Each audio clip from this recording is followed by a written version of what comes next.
Oh, Thank wow. you for being here with us today, Rachel. I'm going to do a quick intro of your bio so that everybody kind of knows just a tad about you. Perfect. So Rachel Fine is a registered dietitian and nutritionist and the creator of The Healthy Dancer. And she also founded To The Point Nutrition in 2013 with a mission to provide certified nutrition education to dance and fitness professionals of all ages and levels. We are so excited to have you here with us today. So I'm so happy to be here. So, my dancers have been asking for nutrition advice and like nutritionists for as long as I've been here, and I am not a nutritionist. I know kind of what works for me, but I never really feel comfortable to kind of give that information. So I'm glad you're here, and I hope that they have an opportunity to log in if they're not in rehearsal so that they can ask you all the questions. So can you kind of just give us a little bit of your background, maybe why dance? And we also have theater people here too, so Sure. maybe connecting some things for them as well. Sure, definitely. First of all, thank you again for hosting me tonight.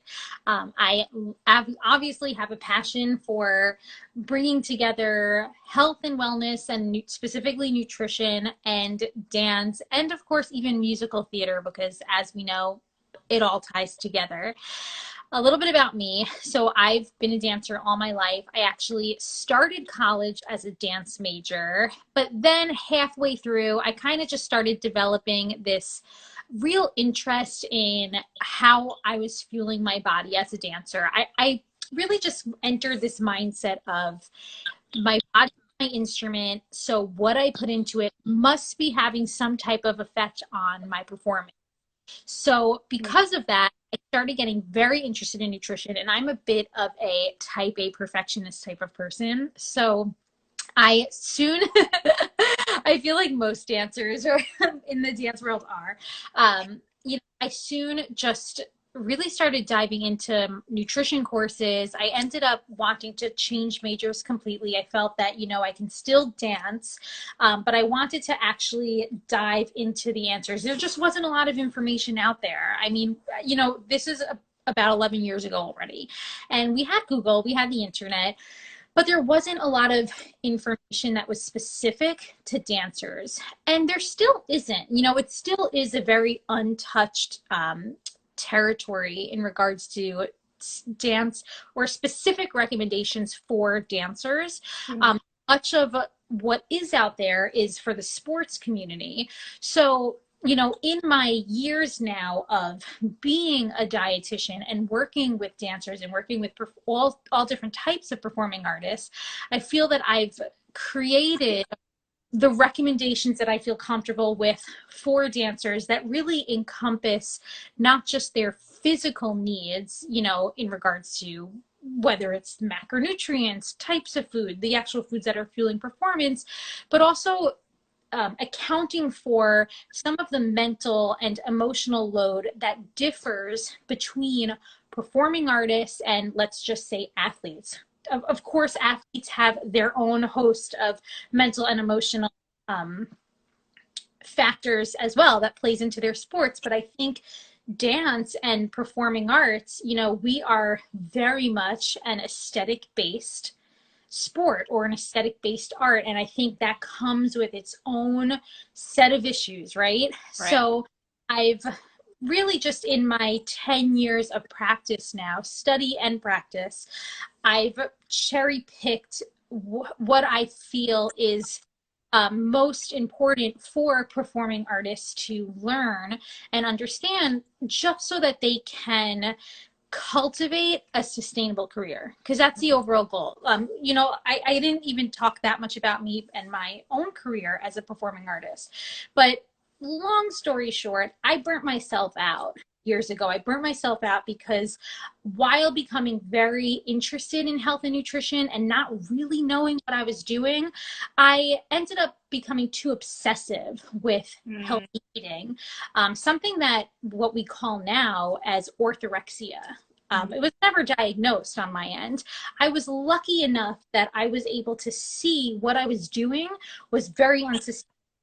And I had a bit of an intuitive ability to realize that, what I'm doing right now working. It's not, so it is turning my love for dance into a hatred for dance. Mm-hmm. Going to the studio every day and hating what I saw in the mirror was exhausting. And there was a shift that happened where the very passion that I had for ballet specifically started to fade away. And that's when I knew there was a problem. So that's when I was like, you know what? I need to learn more. It's not just learning about how to fuel my performance, it's also learning how to do this in a way where I can still enjoy delicious foods, where I don't feel like I eat vegetables and grilled chicken every day of my life. Mm-hmm. So I hope that gives a pretty good background. Will you also explain what orthorexia is for those who Yeah. have not heard? I know I've had you on the Dance Behind the Screen podcast. I'm trying not to like remember all the things I know and assume that everybody else knows. Sure. So, in the eating disorder world, okay, there's this spectrum of diagnosed eating disorders, but then a grayer, the line becomes less black and white and more gray in regards to what we call disordered eating behaviors or disordered eating habits. And it's just unsustainable habits that might not fall into the traditional titles of certain eating disorders, like, for example, anorexia nervosa or bulimia. So aside from those two diagnosed eating disorders, and there are more, but I don't really have the time to cover all of them. Aside from those two main titles, you have this whole spectrum of what we call disordered eating. And in my opinion, and the reason I say my opinion is because orthorexia is still not recognized as its own diagnosed eating disorder. It's got some, the medical literature has still some a ways to go when it comes to really turning that into its own diagnosis. And I'm going to discuss more about what it's about. But my point being is that it falls, in my opinion, under this umbrella of what we call disordered eating habits. And we can argue that most dancers, most people, women, men, everyone in our culture has some degree of disordered eating. And the reason for that is because diet culture is a multi-billion-dollar industry that basically we are surrounded everywhere we go by diet talk and diet behaviors. You walk into a supermarket, you're told, choose the low calorie option. This is bad. This is good. All of that falls into the realm of what we consider disordered eating. It's relying on the external cues to impact your food choices rather than relying on internal cues of what is best for your individual body. And you said this actually in your introduction of me was, you might not be an expert. You might be an expert of yourself and of what works for your body, but you don't feel that you can educate others about that. And I think that's a really important point because we can all be the experts of ourselves. Nutrition is not one size fit all. Having orthorexia, it's simply put, it's just an obsession with healthy eating. So it stems from good intentions. My intentions 10 years ago, or maybe now 11, I just wanted to perfect my performance. I wanted to be a better, stronger dancer. I had a passion for dance. I wanted to pursue it professionally. And I felt, rightfully so, that whatever I was putting into my body was going to show off on my technique and abilities on stage. Mm. Put that together with a type A perfectionist personality, you have obsession. Mm. Having to make, for example, healthy food choices. And this is where we start to see problems, because this is where we start to see other aspects of life fall to the waistline. For example, a social life, going out to dinner, enjoying dessert with friends becomes something that is filled with anxiety. That's when we start to now see the disorder in these eating habits. And that's why we kind of look at them as being disordered eating habits. Thank you for that clarification. I'm going to read this question the way it's presented, just because I know you're probably going to tackle some language things here, but I think it's important. So is there a certain diet you recommend for your dancers? And what kind of supplements do you recommend for dancers to increase their energy throughout their performance? Really good question. So what kind of diet do I recommend for dancers? So obviously, this is not a one size fits all answer. I can't and will not say the keto diet or intermittent fasting. These specific titled diets, they don't work for dancers. Not only do they not work for dancers, but they also don't really work for anyone long term. When we are following such an extreme structured way of eating, again, just like I said before, it makes other aspects of life difficult, like straying from that structure, going to a birthday party, going to a wedding, etc. Anyway, what do I recommend for dancers? Well, two of my biggest key terms that I always educate both the dancers that work with me and even my followers are balance and consistency. So when I talk about balance, I'm talking about three macronutrients in food, which includes carbohydrates, fats, and protein. These are the three major macronutrients that are found in food. And we want to make sure that throughout our day and throughout our week, our meals and snacks are generally composed of a balance of at least one source of these macronutrients. So for example, if a dancer is, now that's the word balance. I'm not talking about consistency yet, but if a dancer has a long rehearsal period leading up to a performance and they need to optimize their energy levels, we're going to say, well, let's add a snack into your day. Now, because I'm thinking in the back of my head about balance, a snack, for example, like an apple, a piece of fruit, something that's, quote unquote healthy. It's a great energizing item for a dancer. The only issue that we could run into with this type of snack is that it is not really balanced. It gives us carbohydrates, and it even gives us a subcategory of carbohydrates, which is fiber, which really helps to sustain our energy levels. But for a dancer to really optimize what they're getting from that snack, we want to now make it more balanced by incorporating one or more of those other macronutrients. So that's where I'm going to say we're going to pair the apple with a protein and or a fat source to help balance out the snack. Again, the overall goal of this balance is to promote more sustained energy levels because it helps to regulate blood sugar, which comes from the digestion of the carbohydrates.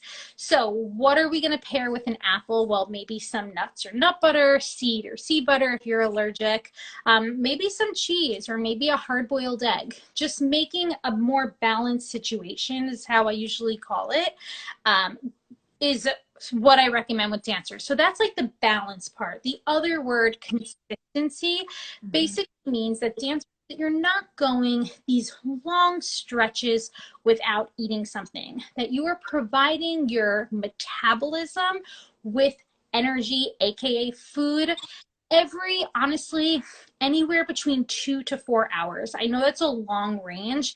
Usually when I work with dancers one-on-one, I can shorten that range depending on their specific situation. But for the purpose of this, it's a little bit hard. So depending on your schedule, I usually would recommend that you have a meal or a snack anywhere between every 2 to 4, maybe 5 hours is the longest stretch, but that's a bit of a stretch. I would say like 3-4 hour mark, really just to help you maintain your energy levels.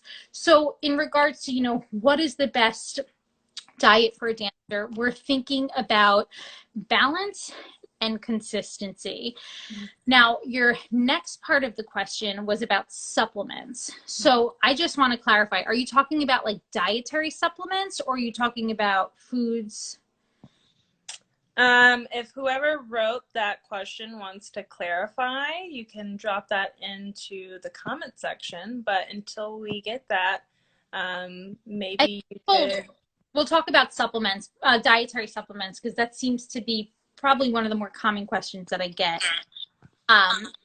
So dietary supplements, I mean, these can range from anything from, I don't know, green tea energy extracts to calcium supplements to multivitamins to protein powder in general. And as a side note, I have a an entire 3-day course dedicated to nutrition supplements for dancers, and it's free. You can go take it on my website, dancenutrition.com. You'll see a link there. It is a 3-day course. There's videos, worksheets, etc. You would love it. I suggest you check it out because I really dive more into supplements there. But for the most part, when it comes to nutritional supplements, if you are consuming a diet that incorporates variety, getting in various types of fresh foods, or it doesn't have to be fresh, but like vegetables, for example, a rainbow of veggies throughout your week, different types of protein, whether that's plant proteins or animal proteins, sources of unsaturated fats, again, coming from plant sources or maybe even animal sources, you are usually covering your needs, the spectrum of vitamins and minerals that a dancer's body requires. So are nutritional supplements necessary? They're really not necessary. Now, with that being said, there are some that actually could help a dancer, especially a dancer who does have to follow some type of restricted diet. Let's say, for example, there's a food allergy, or like a lactose intolerance. Vegans or vegetarians might benefit from various supplements. So usually the supplements that I'm thinking in my head, for example, let's start with calcium and vitamin D. This is probably one of the more common supplements that I might have to prescribe for a dancer if I feel that they are not getting in maybe adequate sources of either calcium or vitamin D, especially in the wintertime. Vitamin D, because our skin can make it from sun. In the wintertime, as dancers, we are indoors most of the time. So a vitamin D supplement could be beneficial. Calcium also, just because usually in what's called the peak bone building years, which goes up to about 29 years of age. Let's say it's like from 15 to like 29, for example. Our calcium needs are higher. So if I feel that you're not really getting adequate food sources of calcium in your diet every day, then a simple like 500 milligram calcium supplement might be necessary. I usually don't recommend anything over 500 milligrams because it just gets to be too much. Our body doesn't even absorb more than that at one time. Let's see. Then we have iron. Iron and B12 are the two next type of supplements that I will, working with a dancer, assess their food sources. Are they getting enough of these food sources? Usually we don't eat enough in the vegan and vegetarian lifestyles. So that might be an example of where a supplement might come into play. And last, another common supplement, protein supplements. I don't have an issue with protein supplements. I actually eat a protein powder a few times a week. I don't eat a protein powder. I add protein powder to like smoothie or my oatmeal a few times a week myself, just because it helps me boost the protein sometimes, especially after doing like a strength training workout. Protein is really beneficial for muscle building and muscle recovery. So I like protein powders. I don't go crazy on them. I think just a few times a week having a serving of it is totally justified. I have no issues with that. Again, is it 100% needed? No, not at all. Most Americans, even vegans, are totally getting all of their protein needs in their diet. I don't know, the little boost doesn't hurt, but you have to assess it from like a financial standpoint, because like I said, it's not 100% necessary. You probably are getting enough in your diet. And if there are other budget priorities or other priorities in your budget, then protein powder doesn't have to be there. I kind of want to go back to this idea of consistency too, because I think this is something that maybe all of our students struggle with sometimes, just because the hectic schedules between classes and rehearsals. So what do you recommend to the student who is maybe skipping lunch because they're like, I don't have time to eat? So I will say most of the dancers that I work with, whether they're in college or not in college, don't have time for lunch. I think it is just such a way of our lifestyles these days that we are so on the go between breakfast and dinner that lunch is probably the first meal that falls to the waistline, especially for a dancer. Is usually we've got like our morning classes and then we have these small breaks in between bouts of rehearsal. So the deal with lunch is think about it as just two smaller snacks. I'm all for snacking. I think that even if you follow my account, I post a lot about snacking because I end up with this lifestyle myself. I rarely have time to just sit down and actually have this like full-blown lunch situation. So small and frequent snacks. Sometimes a sample day of a dancer can look like a solid breakfast, a solid dinner, but then in between we've got 3, maybe even 4 balanced snacks. One of those snacks could even be something like a bar. My 2 favorites, Lara bars and Perfect bar. I post about these a lot because I'm just like on such a Perfect bar craze right now. But anyway, so these snacks don't have to be, we don't have to put pressure on ourselves to make these snacks like, I don't know, beautiful Pinterest-worthy situations. You know, pairing some crackers and veggies with hummus, great snack right there. Pairing 2 hard-boiled eggs with whole grain crackers or a piece of fruit, your second great snack. Having a bar, that's going to be your most convenient option for when you're literally walking from class to rehearsal. So convenience is a huge part about the snacking situation. Now, we can also sit here and start talking about, snacking. Snacking gets this bad rep, I think, because we often associate snacking with mindless eating, like just sitting in front of a TV and eating a bag of popcorn, for example. So I want dancers to realize I do a lot of work with mindful eating behaviors and intuitive eating, but sometimes during your day, not every eating opportunity is going to lend time to be the most mindful situation, and that's totally fine. Eating your bar while you're going from point A to point B can't be a mindful situation, and that's okay. But when you do have the opportunities to eat more mindfully, that's when your snacks can be more of a bigger type of situation or more of a meal. Like, for example, on a Sunday, just as an example, if it's not a performance weekend or even a rehearsal weekend, I would encourage that dancers really shift away from this lifestyle of just all of these packed convenient snacks and instead really try more of an intuitive plan where they're assessing their hunger cues and their fullness cues and really sitting down for a mindful eating experience. We have another question here. What are the best times of day to eat meals? What exercises break down calories the easiest? Okay. So first part of the question, times of your day to eat. So this is obviously going to be very dependent on your individual schedule. Most dancers are, well, actually, I shouldn't say most dancers. Over this whole quarantine, I've been doing these Instagram lives, conversations with the pros, where I basically have interviewed a lot of professional dancers to hear about how they fuel throughout their day. And it's, I will say, a very mixed bag in regards to some dancers being able to eat right before a performance and other dancers just having those butterflies and not being able to touch anything before or even during a performance.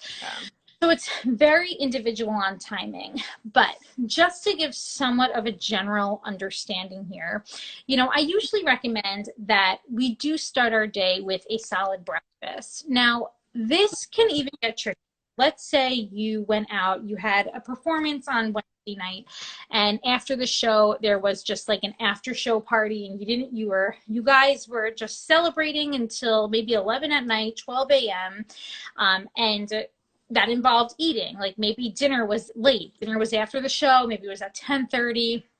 Now you're waking up on Friday, you're waking up at 7 a.m. for an 8 a.m. class, and you are just not hungry because you just had dinner, like, I don't know, 7 hours ago. Mm. And, you know, that's an exception of waking up for this like substantial type of breakfast. You know, you should, or you might want to assess starting with something so you have some type of energy to run on for that dance class. It would be very difficult to get through that class and pick up those combinations without anything in your system from overnight.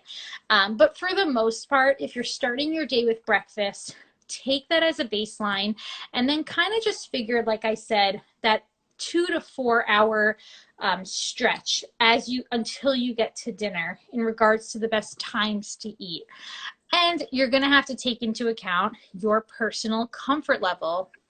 How do you feel before a dance class? If you feel that you get a nervous stomach or you get sick, then perhaps just a small snack is all you can tolerate.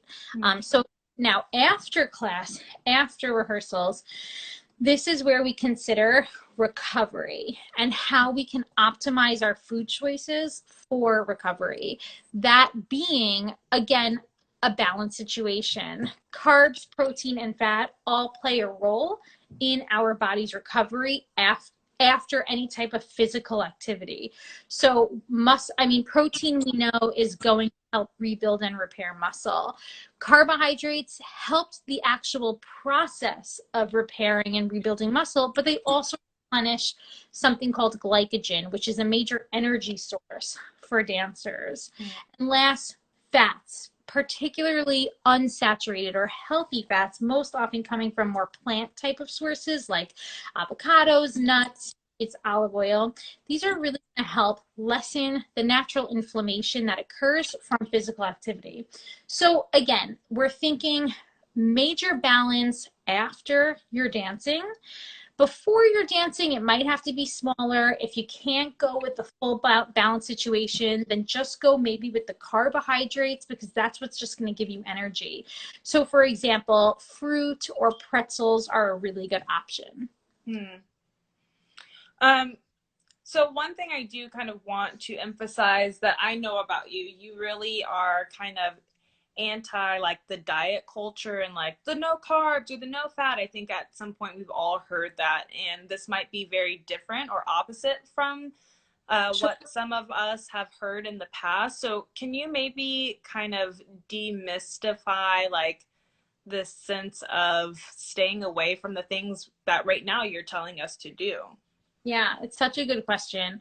So if we examine diet culture or just fad diets in general usually pick apart one aspect of food and tell us to either get more of it or get less of it. It's like just this extreme thinking.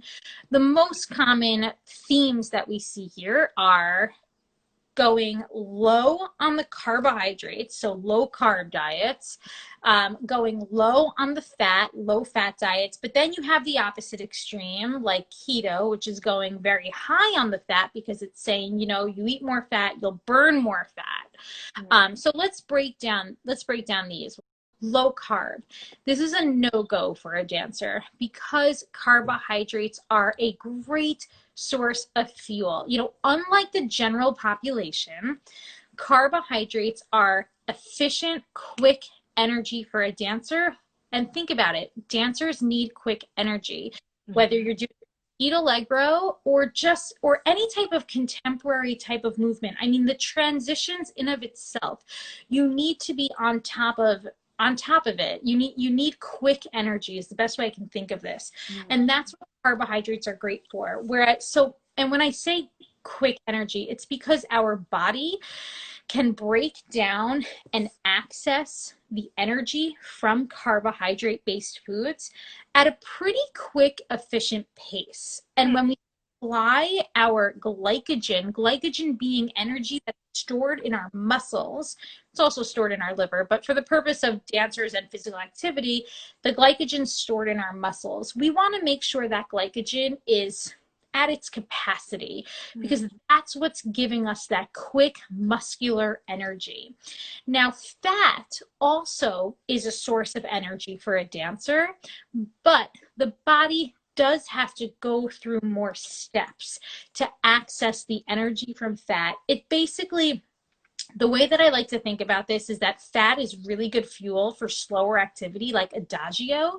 But when it comes to something like petit allegro, that's when our body's going to want to tap into those glycogen stores. So this is where we need, this is evidence right here why we need both. We need carbs and we need fats in our diet. When you have these fad diets that are saying cut out the carbohydrates or up the fat intake, at all as a means to burn more fat, right? Because burning fat is a very appetizing thing for a dancer, right? It's just, that's, you know, that's ingrained in us. Whether it's weight loss or fat burning, these are terms that are ingrained into what we should be, what our goal should be. That's a whole nother story though. I don't necessarily agree with that. But what I'm saying is, I want to point out, if you're eating most of your calories from foods high in fat, you are going to burn more fat because you are providing your body with more fat. But you have to realize that that also comes hand in hand with just more fat stores on your body. So that's why you're burning more fat. That's why the studies show that, yes, fat burn increases, but it is because there's more fat storage on the body. So this is not ideal for a dancer because, like I said, fat is an energy source, but it's not as quick and it's not efficient as carbohydrates. So while it might be great for a slow adagio, it's not going to be great for something like petit allegro. You're likely to feel drained by the time you get to the end of your class. And this is why, again, we want both of these macronutrients throughout our meal, throughout our day, in our meals and snacks, sources of carbohydrates and sources of fat. Now, protein, I don't like to spend too much time on because protein gets a reputation.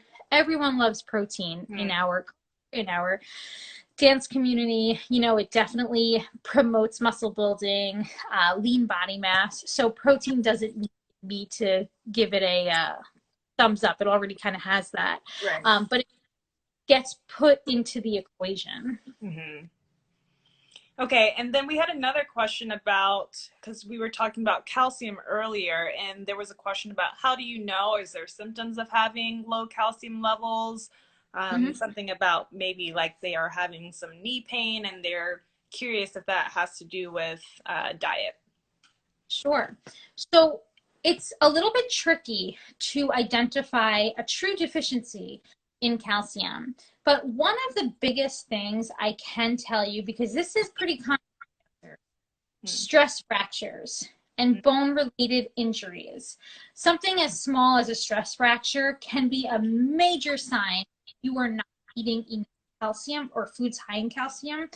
But it also can be a sign that you're not eating, sorry, I have to adjust my back.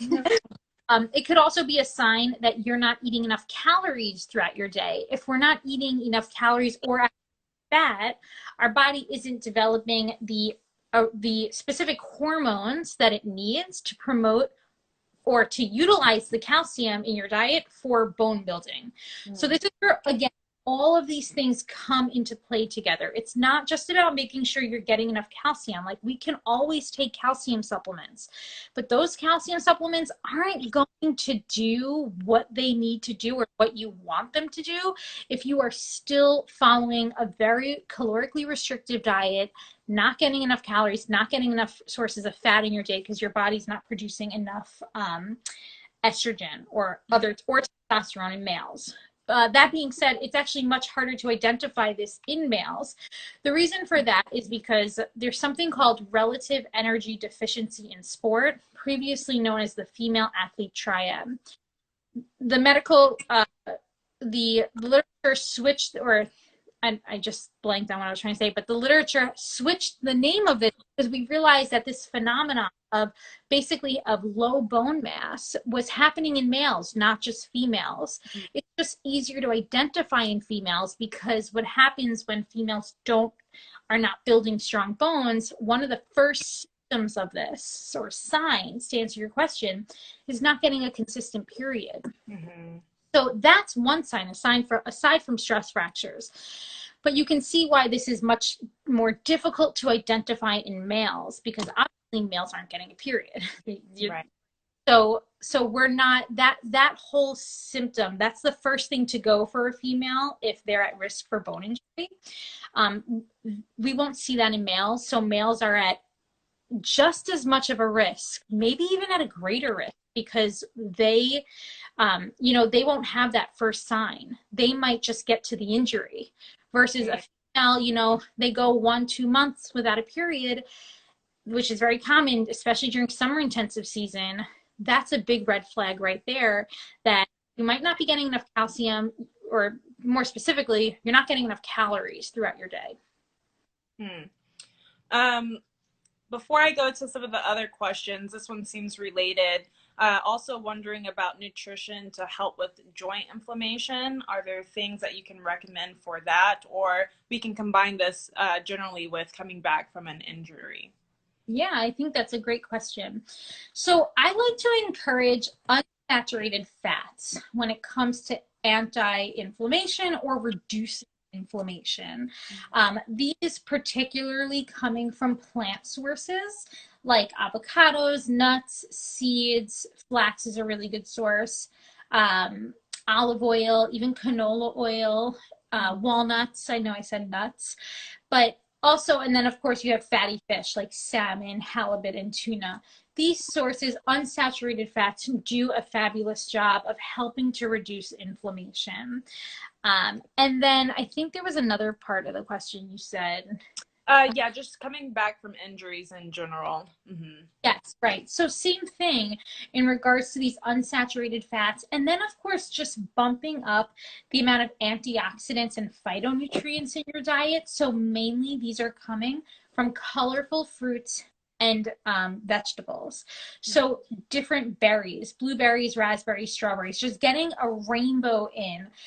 Really, and the reason I say a rainbow is because the various colors in fruits and vegetables hold different types of antioxidants and phytonutrients. So thinking about getting a rainbow in when it comes to those fresh foods, and also thinking about getting those unsaturated fats to help reduce inflammation. Great, thank you.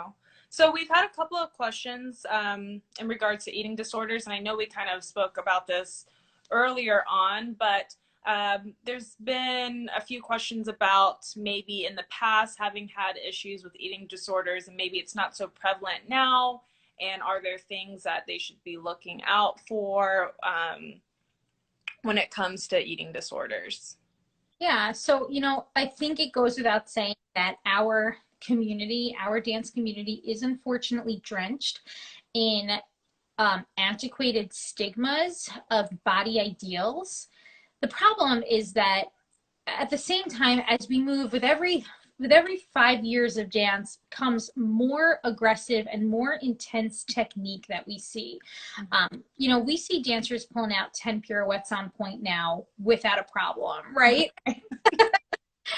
With these advances in our art and in our sport, requires energy and requires muscle and requires a muscular, fit body. So, we have to, as an industry, start rewriting the script and changing what our expectations are of dancers. It's time to do away with what we expect in regards to body aesthetics, and rather focus more on what we expect in regards to technique and performance ability, which requires, again, that body composition, that musculature, and of course even adequate amounts of fat, because we need bone strength to accomplish all of this, to be able to go on point and not risk sitting out because of stress fractures. So I think it's, having conversations about the expectations of the industry is really important. Unfortunately, so much of our industry is just still, sitting on old, antiquated body ideals, simultaneously to seeing these major advances in technique, which just the two just don't go hand in hand. In regards to eating disorders, really thinking about how your eating habits are acting on other aspects of your life. So, as dancers, we're dancers, but we also need to wear different hats. We need to wear, whether you're a girlfriend, a boyfriend, a wife, a dog lover, a book reader, an artist, a painter, have other interests and hobbies in your life that you can now find balance with. Because to be a successful dancer, I think it's very easy for us to focus solely on the physical aspects of dance. Physical aspects being technique, endurance, strength, all of those things that are super important, but they're not the whole story. A true successful dancer is also a multi-dimensional dancer where they can tune into other life experiences to bring into their story of the choreography that they're performing. It's not just about pulling out 10 pirouettes. If that was the case, then, go to a dance competition where it's like you just do the dance and you get off the stage. But if you're like actually performing a piece that has, multi-dimensional characters to it, and you have to portray a character and a story and really depict a story with your dancing and your body, then you need other life experiences to bring into that.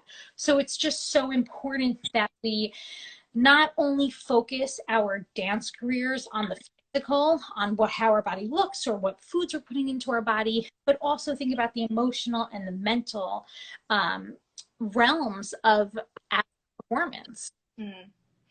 So what do you say to the dancer who is hearing you say all of this, but in the back of their mind, they still are food restricting or feel like there's a sense of doom if they eat a cookie at some point during their day? I say to start being a bit more realistic.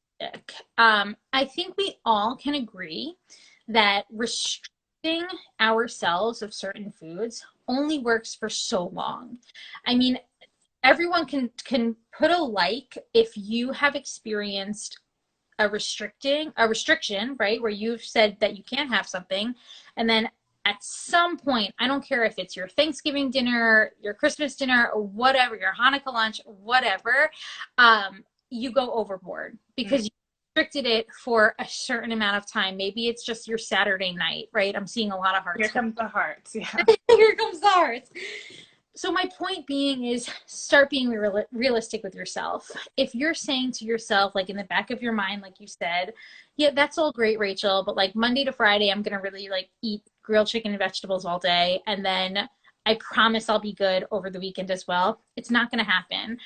One of the biggest examples that I give people, because it's human nature, is if you were to hold 3 markers up toddler, a red marker, a yellow marker, and a blue marker, and you told that toddler, you can have any marker, pick any marker you want, but you cannot pick the yellow marker.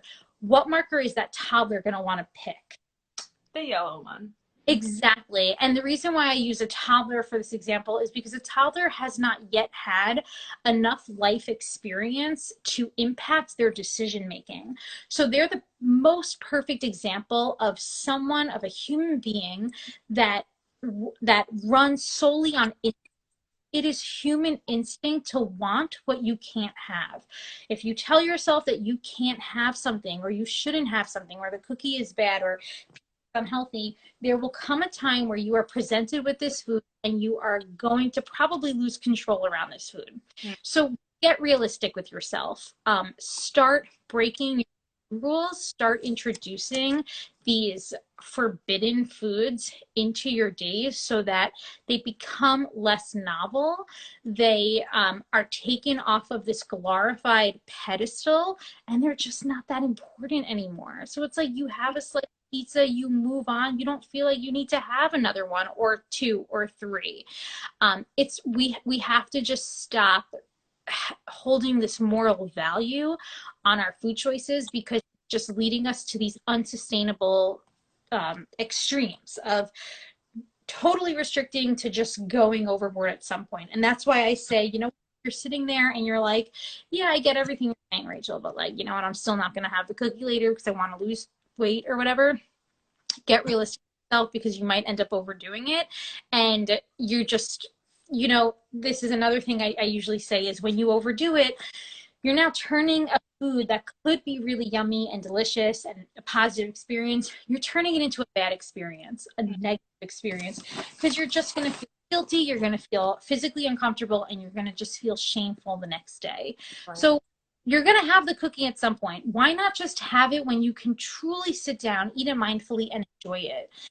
You might even feel full after having half of it, or having the full cookie. You may not need 5 or 10 cookies. Right. That's awesome. I love that aspect. And then another thing that I'm also curious about for our students, especially the ones who are living on campus and eating at the dining hall, what do you suggest to those students who maybe can't go to the grocery store on a regular basis because there's no refrigerator in their dorm room and they are really kind of restricted to what the school offers? Yeah, I'll be honest, college students are probably my most challenging population to work with. I'm not going to lie, because they just don't always have the access to some of the more nourishing, wholesome options that like dietitians like myself are like, yeah, have the salmon and the vegetables and the blah. And it's like, where am I getting that? I'm like in a college dorm. I mean, I get it because I've been there. It is really difficult. So most college dorms, though, you can seem to find different vegetable options, maybe some protein options, even if it's on the salad bar. So really think of your meals, again, as trying to have a protein, add a veggie in there, and have some type of carbohydrate source in there as well. My biggest suggestion, though, is to also start trying to mindfully eat your options. When you are going to these college dorm cafeterias, I know it's really difficult, but if you can sit there and really tune into your fullness cues, and not feel like you have to just kind of, eat mindlessly, that's going to help to play a role in balancing out some of the limited options that you have. How do we do that? How do we cue into our fullness cues? That's a really good question. And I have a bunch of resources that you guys should look into. Again, I'm going to repeat my website, dancenutrition.com, because it's really has a ton. I even have a podcast now that I talk about it, of how you can sit at a meal and start tuning into feeling fullness. Sometimes, we live in a very distracted world that it can be very easy to just be on our phones and eat past fullness and not feel it until like that 10-20 minutes later where we feel exactly over full. Sitting down, actually turning off the screen, which I know firsthand can be very difficult, and really assessing on a scale, and I have a scale on my blog that you should look at, from 1 to 10 how hungry you are, and I usually always say hovering in the 6 to 7 range, where you are comfortably full. And if you were to ask yourself one simple question, can I go 2 to 3 hours now without food? Like, am I good now for 2 to 3 hours? That's usually a marker that helps me determine if I've eaten enough versus if I've eaten too little. If I've eaten too much, I usually feel it right away. I don't feel well. And I know, and I learned from that experience, that, hey, I have to do a better job, whether that's turning off my phone, and just really sit at my meal and pay attention. Serving yourself at the plate, using utensils is another thing, not falling into, like I said earlier, more convenient snack options, which are very helpful for busy days. But if you do have the time to go to the cafeteria, sit down, and have a more mindful experience, that's what's going to better set you up to feel those fullness cues. So another question we have is, how do you feel about calorie counting? Do you feel like it's more harmful than beneficial? Yeah, that's a really good question. And I hate to plug my website again, but I do have an entire blog post about my thoughts on calorie counting. And I think that you guys should check it out because it's really helpful and it will go more in depth of what I covered here. That being said, for the most part, yeah, calorie counting isn't the most sustainable habit. It's time consuming. I rather you guys focus on your choreography and on whatever you're creating, your pieces, or whatever you're learning for your show. Why spend parts of your day trying to count calories, especially on foods that you might not even know the calories for? And it's too time consuming. I've been there myself, guys. It's not worth it. The bottom line is you can find the ability to regulate your energy balance or your caloric intake intuitively. You can find the ability to regulate your eating based on your hunger and fullness cues. Okay, this takes time. A calorie count, if you remember from the very beginning of our chat, a calorie count is an external cue that's telling you how much you should be eating. I'm telling you that you can do this intuitively, and it's going to take you further in life if you learn how to do that. And that's something that I work with you on. Again, I also have a free download for you. I hate to plug myself, but I do have a free work that does help you with this as well. So if you go over to the bio in my Instagram page, you'll see the free starter workbook for the healthy dancer. But that being said, generally speaking, calorie counting, I don't support.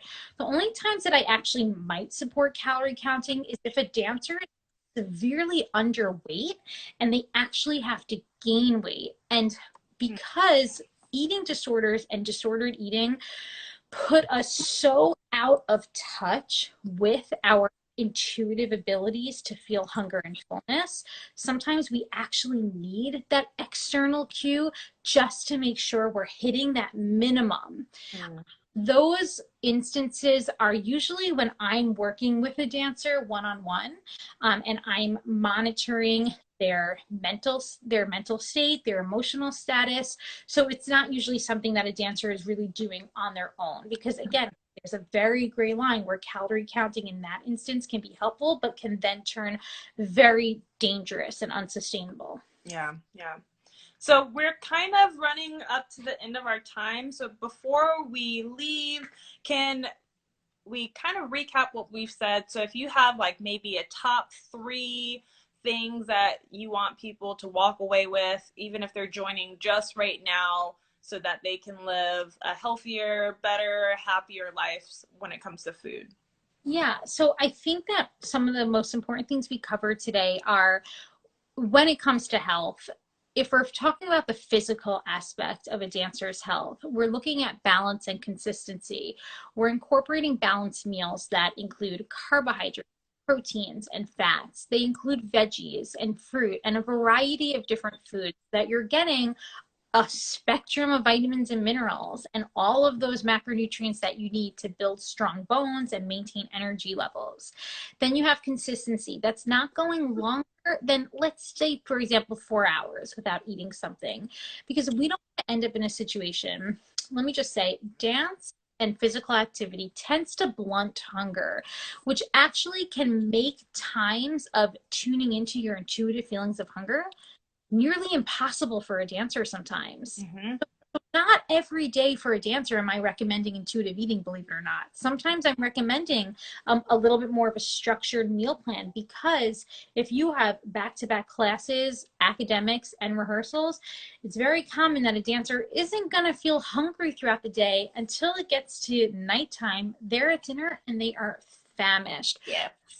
Unintentionally falling into disordered eating by underdoing it during the day and overdoing it in the evening. Again, totally unintentional. This is not something that many dancers are even meaning to do. So it is super important, consistency, being planning convenient snacks that you have on hand so that you aren't falling into those patterns of going extremely long hours in between your days. Another really important point that we spoke about tonight is realizing that being a healthy dancer encompasses so much more than just that physical aspect of our technique and our performance ability, but also the emotional and the mental toll, and the way food connects to this. If you are restricting yourself in any which way, you are likely going to be unable to partake in other fun aspects of life, like attending a friend's birthday or a post-performance celebration. So if you are following restrictive eating behaviors, then you are impacting other aspects of your well-being, most importantly, the mental and emotional well-being. Let's see, some other important points that we spoke about. Anything that you can think of? I think those are the major ones. The balance and consistency are fats, carbohydrates, and proteins. And I think before we leave, let's just list all the ways that we can find you. So your website is. Yes, so my website, so I have two websites actually, but the resource website that I really want you to go take a look at is dancenutrition.com. Pretty simple, dancenutrition.com. And this is where I post weekly articles, everything from recipe ideas to like deep down body image work type stuff, which we didn't really maybe talk that much about tonight, which is a great topic as well. But I do have a ton of articles in there. I also actually have a body confidence challenge that you guys can join for free. It's really fun. A lot of dancers do it. I would love for you guys to sign up. You can access that on my Instagram, which is another way to get in contact with me. I'm To The Point Nutrition. Obviously points with an E, but I don't have to clarify that for you guys. So yeah, check out my bio because there you'll have my website, dancenutrition.com. My other website is pointnutrition.com. And this is where you can just learn a bit more about the one-on-one and the group type of work that I do with dancers. That's where I recommend you consider signing up for the Healthy Dancer, which is my program. It's an online program. It's half online course, half working with me one-on-one, or if you have a friend, in a group. And we really dive into just creating a lifelong plan for you, for your performance and for your health. So that's dancenutrition.com, pointnutrition.com. My Instagram is To The Point Nutrition. I try and really stay on top of it every day to give you guys just helpful advice, helpful videos, and helpful tips. Such a great Instagram page. I love it. Thank you. And it's time consuming. I'm not gonna lie. So I appreciate that. I appreciate you saying that. Yeah, and just that bio, my Instagram is like where you'll find all of my links and resources. Great. And then one shameless plug for me. Yes. Behind the Screen podcast, we had Rachel Fine on it this past year. So if you want to hear more from her in a podcast setting, check us out there. So we are running out of time, and I don't want it to kick us off without being able to say bye, but this was such a pleasure speaking to you again, and I think this is going to be so helpful, and I've already seen people can't wait to share it. Yeah, I totally agree. And I wanted to ask you, are you going to save this on your Instagram? Because yes. If you do, I think a lot of my followers would love to just hear about the info. Yes, definitely. I will do that as soon as we get off. Perfect. It was so nice seeing you again and speaking to you. Thank you so much, Rachel.